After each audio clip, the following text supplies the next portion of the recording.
प्रकृति में तीन फोर्स अपने आप हमेशा अप्लाई होते रहता है।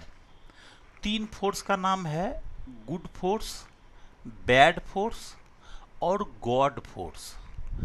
गॉड फोर्स जैसे वातावरण में ऑक्सीजन की उपलब्धता का होना, ये गॉड फोर्स है। ऐसे और भी चीज़ें हैं, पानी का मौजूद होना, जो हमारे जीवन को ज़रूरत होता है, वो सारा चीज़ प्रकृति ही हमको देता है। गॉड फोर्स ही से ही हम अवेलेबल कर पाते हैं।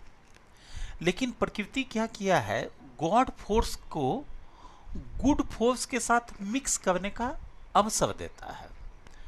जैसे अगर सोना है तो वो सोना के रूप में मौजूद नहीं है, उसके अयस्क के रूप में मौजूद है। जब हम उसमें गुड फोर्स अप्लाई करते हैं तो उस अयस्क से हम सोना प्राप्त कर पाते हैं। हम अयस्क से लोहा प्राप्त करते हैं गुड फोर्स अप्लाई करके, काम करके। उसी तरह से हर विद्यार्थी के कैरियर में भी गुड फोर्स और बैड फोर्स दोनों अप्लाई होता है। आपके मानसिकता पर बुरी चीज़ें आक्रमण करती है।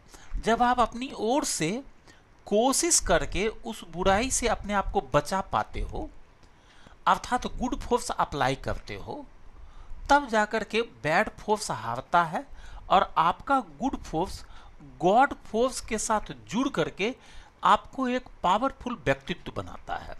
इसलिए सभी स्टूडेंट्स को इस बात को चाहिए कि जो आपके निर्माण के वर्ष होते हैं, खास करके 10 के बाद 10वीं कक्षा से लेकर के ग्रेजुएशन के पीरियड तक बहुत तरह का ऐसा शारीरिक, मानसिक और वातावरण में ऐसे बहुत से बैड फोर्स हैं जो आपको आकर्षित करेंगे।